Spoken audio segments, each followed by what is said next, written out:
کہ کسی سمجھ میں تو اس کو چھوڑنے کا کہا ہے قرآن حدیث نے، خاموش پھر کبھی ہو سکتا؟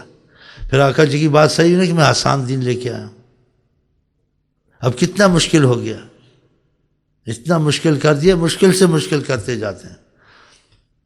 تو کوئی مشکل دین ہے، ان چیزوں میں نہ پڑے، اس لیے کہ تھوڑے ذکر تھوڑی عبادت میں آپ کو بہت برکتیں رحمتیں نصیب ہوں گی۔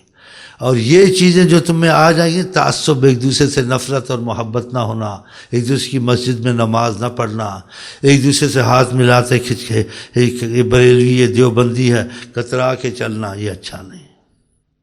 جو چیز آقا جی منع کریں وہاں آقا کے خلاف مرضی کے نہیں کرنا چاہیے، پھر اس عبادت اس میں اثر نہیں آتا۔ کل اخل مسلم ولا اس میں حدیث کے مفہوم ہے کہ ایک دوسرے سے کترا کے مت چلو، ایک دوسرے سے حقارت کے مت دیکھو، ایک دوسرے سے محبت کرو، یہ باتیں فتح ہے۔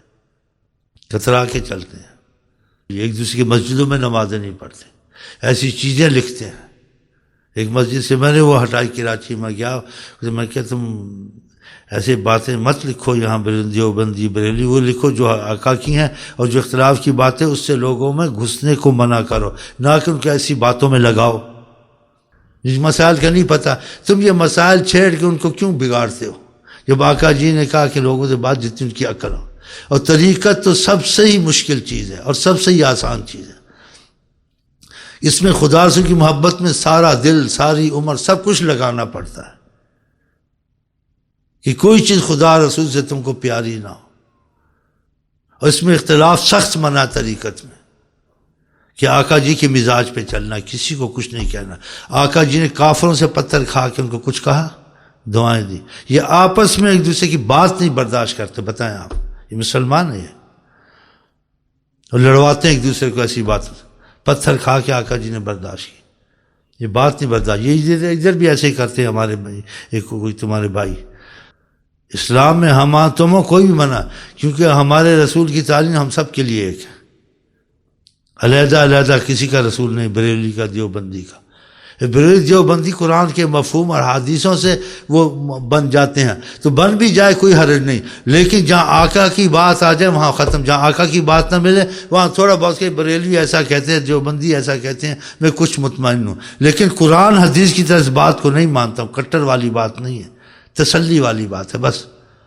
کٹر بریلوی، کٹر شیعہ، کٹر سنی، شرارت کرتے ہو، فتنے پھیلاتے، کٹر کٹر، 4 رسول، 4 خدا، 5 خدا ہو گئے، پھر تم میں ایمان رہے، اسی برکتیں نصیب نہیں ہے نا۔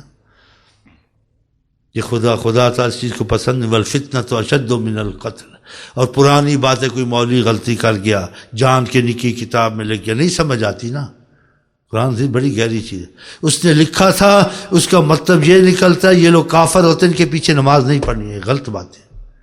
اس نے لکھا تھا، اس کی سمجھ میں نہیں آیا، اس نے نبی سے عداوت نہیں تھی، اس کو نبی سے اس کو دشمنی نہیں تھی، اس کی سمجھ میں سے اس کا مطلب یہ ہوگا، تو کوئی دشمنی تھی۔ اب دشمنی اس نے ڈال دی، اس نے کہنا اس کا مطلب یہ ہے، یہ لوگ ایسے ہیں، اور جب ایسے ہیں، یہ تو کہہ رہا ہے نا سارا، وہ اگر اس کو دشمنی ہوتی تو کلمہ پڑھتا، وہ نمازیں پڑھتا، وہ درود پڑھتا۔ دیکھو نا کیسی باتیں کرتے ہیں، بڑا چڑھا کے لوگ دل خراب، پھر نمازیں نہیں پڑھتے، ایک دوسرے کو نفرت سے دیکھتے ہیں، گالیاں دیتے ہیں۔ یہ بالکل غلط بات ہے، ایسے کبھی نہیں کرنا چاہیے۔ بریلی ہو، دیوبندی ہو، تبلیغی ہو، محبت سے رہنا۔ جہاں اختلاف کی بات آگے، آقا جی سے اگر تعلق جوڑنا ہے تب یہ کرو۔ اگر تم کو آقا جی نہیں چاہیے تو جو مرضی کرو، کہ جو چیز رسول اللہ پسند نہ کریں تو وہ پسند نہیں کرنی چاہیے۔ جو آقا جی چاہیں آپ کی چاہت وہی ہونی چاہیے نا۔ جب ان کی چاہت کی مرضی کے خلاف ہے پھر تم کو کیا نماز روزے میں ملے گا؟ ان چیزوں سے سخت تکلیف ہوتی، ان چیزوں کو جو مثال دوں، آپ ماں باپ سے پوچھو ان کی اولاد کیسی ہو، جھگڑا کرے، پوچھو ماں باپ کو کتنی تکلیف ہوتی، بہت تکلیف ہوتی۔ یہ محبت کریں، کیوں ایسا کرتے، چاہے یہ بڑا یہی خاموش ہو جائے، بہت تکلیف ہوتی ان کو۔ آقا جی کو اپنی امت سے ماں باپ سے زیادہ محبت ہے، اللہ کی قسم۔ تو آقا جی کو بہت تکلیف ہوتی ہے اس چیزوں سے، کہ آپس میں کیوں ایسے ہیں۔ اسی حدیث میں کہا، خود میں میں جو حج تھا اس میں بھی یہ کہا تم بھائی ہو، کسی کا خون نہ بہانا، کسی کو ایسے نہ کرنا، ایسے نہ کرنا. اور حدیث میں کہا تم ایک دوسرے کے بھائی ہو، ایک دوسرے سے حقارت نہ کرو، ایک دوسرے منہ نہ پھیرو. تم ایمان اور جب تمہاری آپس میں محبت نہیں ہوگی تو پھر اختلاف کو چھوڑیں گے، احتیاط کریں گے، محبت ہوگی. جو وسائل رسول اللہ نے بتائے ہیں، میں اپنے پاس سے گھڑ کے تو نہیں بتا رہا ہوں. پھر دیکھیں آپ کی درود میں کتنی برکت، آپ کی نماز میں کتنی رحمت، اور آپ کی کتنے کرم آپ پہ خدا کے ہوں گے. یہ برکتیں اس لیے بند ہو جاتی ہیں جب خدا ناراض اور آقا جی کو کی ناراضگی ہو جائے، وہ رحمتیں، وہ فیض بند ہو جاتا ہے. اس لیے بعضوں کو فیض بند ہے، فیض نہیں ہوتا ان کو. بہت سے مولویوں کو وہ لوگوں کو لڑاتے ہیں اور آقا جی کا دل دکھاتے ہیں. آقا جی اپنی امت میں یہ چیز گوارا نہیں کرتے، بلکہ کہتے کوئی زیادتی کرے تو برداشت کر، کوئی رشتہ توڑے تو جوڑ، تو چلا جا، بتائے. تو یہ پرہیزیں بہت ضروری ہیں. پھر آپ پرہیزیں یہ کریں گے جو پرہیزیں آقا جی نے بتایا، میں اپنے سے تو نہیں کر رہا ہوں. پھر آپ دیکھنا اسی ذکر سے درود میں آپ کو کتنی برکت نصیب ہوتی. اور جو ایسی باتیں کرے نہیں سمجھتا ہے، آپ دل میں نہ رکھے، دور ہو جائیں. ہاں بھائی، یہ اذان دیتے ہیں، یعنی بولتے گستاخ ہے، آپ نہ بولے گستاخ. یہ اذان دیتا ہے صلاۃ وسلام، یہ بدتی ہے، آپ بدتی نہ کہیں، اس کی نیت پر چھوڑیں. ان چیزوں میں نہ پڑیں بالکل. یہ آپ کو بہت نقصان دے گی، کیونکہ نفرت پیدا کریں گے. اور آقا جی کہتے وہ ایمان والا نہیں، تو بتا پھر آپ ایمان والے ہو سکتے ہیں ایسی چیزوں میں؟ سکتے حکمن کرانا، اور جو نہ کرے اس پر عتاب کرنا. یہ تجھے یہ حاصل ہے تو رسول اللہ کی طرح سے آقا جی کا مقام ہے. تجھے اس میں رعایت مل سکتی ہے. کوئی کرے نہ کرے، کہ میرا جی چاہتا تھا، باقی والا کوئی بات نہیں. لیکن تو حکمن کیوں کہتا ہے؟ نہ کرنے والا پر عتاب اور ناراض کیوں ہوتا ہے؟ تو اس لیے ہوتا ہے کہ دین ناقص تھا تو اس کو مکمل. یہ پھر بدعتی آدمی سے، بدعتی پر جو ایسے پھر چیز بدعت بنتی ہے جب حد سے نکل جائے. اس پر حدیثوں میں آتا ہے زمین، فرشتے، آسمان سب کی لعنت ہے. اور جس نے بدعتی کیسی کی جو ایسی چیز لازمت قرار دیتے ہیں، لوگوں کو تاب کرتے ہیں، تو آج کا حدیث میں آگے کیا اس نے اسلام کے ڈھا دینے پر اس کی مدد کی. یہ لوگ اسلام کو گراتے ہیں. اس لیے ہم نہ قوالی کرتے ہیں، نہ یہ کرتے ہیں، تو ان چیزوں کو نہ حرام سمجھتے ہیں، نہ عتاب کرتے ہیں، احتیاط کرتے ہیں. ہم نہیں کہتے قوالی والے کافر ہیں، ہم نہیں کہتے جو صلاۃ وسلام بدعتی ہیں، ہم نہیں کہتے. ہم صرف اتنا احتیاط کرتے ہیں آقا کا وہ نجات پائیں گے جس پر میرے اور میرے صحابہ ہیں، وہ کام کرتے ہیں، آگے نہیں کرتے. اور آگے کچھ کرتے بھی ہیں اس کو لازم کر کے جی چاہتا تھا ایسے کیا ہے، لیکن اس کو لازم سمجھ کے نہیں کرتے. جیسے نمازوں کے بعد جز اللہ عنا سیدنا محمد، ہر نماز کے بعد کہتا ہوں، اس کو لازم نہیں کہتا ہوں کہ میری چاہت ہے، لیکن لازم نہیں. یہ میری چاہت خدا نے پیدا کی ہے. جب سوچ میں آتی نماز، روزہ، یہ دین، یہ پاکی، یا آخرت کے معاملے دنیا کے، سب جناب رسول کریم کے احسان سے ہوئے ہیں، ہم سیکھے ہیں ان سے. قرآن جب پڑھتا ہوں تو کہتا آقا جی نے سکھایا تھا، امت کو انہی کی طرف سے آیا. اس وقت بھی جز اللہ عنا سیدنا محمد پڑھ لیتا ہوں. کوئی حدیث میں رکعتیں آئی ہیں پڑھنی ہے، اللہ جھوٹنا پڑے، وہ پڑھتا ہوں. تب بھی یہی دعا پڑھتا ہوں. یہ کوئی لازم نہیں ہے، لیکن جو شکریہ ادا نہ کرے، کوئی تم پہ احسان کرتے، خدا کا شکر ادا نہیں کیا، تو آقا جی کے تو اتنے احسان، شکریہ ادا ہی نہیں ہوتا.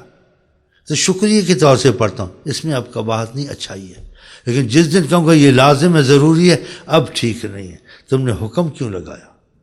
حکم اسی چیز پہ لگا جو حضرت محمد مصطفیٰ نے کیا، اس پہ رغبت. اس میں بھی سب چیز پہ حکم نہ لگاؤ. جس چیز پہ آقا جی نے حکم لگایا داڑھی پر، اس پر حکم لگاؤ، یہ لازم ہے آقا جی. اور سنتے ہیں حکم نہیں لگا، رغبت دلائیے، تو اس سنتوں پر بھی حکم مت لگاؤ. آقا جی کی ہیں، حکم نہیں لگانا. آقا جی نے سنتوں پہ حکم نہیں کیا ہے، لیکن رغبت دلائیے. مثلا کہ جو مسواک کر لے اور چیزیں سنتے اثر کی پڑھ لے، اور ایسے آپ ان کو رغبت، اب کہ لازم مسواک کر، لازم، یہ لازم مت کہو. گو آقا جی نے کہیے ہیں، رغبت دلائی ہیں، لیکن انہوں نے لازم قرار نہیں دیا. تم بیچ میں کون گھسنے والے ہو؟ صحیح ہے غلط ہے؟ تم اس چیز کی رغبت دلاؤ کہ آقا جی مسواک کا کہا ہے، اگر کر لیں بہت اچھا، نہیں لازم کر، لازم نہیں کہنا. آقا جی نے لازم نہیں کیا، تم کیوں بڑا کو بڑھا دو؟ تو کیسے دوسری باتوں میں ان کو لازم کرنا اپنی میں، کہ آقا جی کی باتوں میں آپ سب چیزوں کو لازم نہیں کر سکتے. گو انہیں رغبت دلا کہا، کر لو، کر سکتے ہو، نہیں کر سکتے ہو معافی ہے، لیکن لازم نہیں کر کے نہیں کروانا، رغبت دلا کے کروانا. ہاں جس کا لازم کہا ہے وہ لازم ہے. کا کس شوار وافلا، مونچھوں کو کاٹو داڑھی، اب تم پہ بہت لازم ہے. کہ حکمن کہا ہے. تو یہ ہر چیز کو لازم قرار دیتے ہیں. تو میں اس کو لازم قرار نہیں دیتا، مجھے پھر بڑا فائدہ محسوس ہوتا ہے. میں شکر کیا حضرت محمد مصطفیٰ کا، یہ قرآن پڑھے، یہ نفل پڑھے، انہوں نے بتایا تھا. وضو کرتا ہوں بعض وقت شکر کرتا ہوں حضرت محمد مصطفیٰ کا. کتنی ہم صفائیاں دن میں ہو جاتی ہیں، 4 دفعہ 3 دفعہ یہ دھونا، 3 دفعہ یہ دھونا، 3 دفعہ یہ دھونا، پھر ایسے کرنا، پھر اشہد اللہ کیسی. جناب بس ان چیزوں سے کتنی ہم کو پاکی نصیب فرمائے. لوگ پیشاب کرتے ہیں، کیا کرتے ہیں، ہم لوگ کتنا خیال کرتے ہیں، کثر نہ لگ جائے، یہ نہ لگ جائے، یہ کتنے احسان. تو 24 گھنٹے جیسے اللہ محمد نہ کہے تو کیا کریں.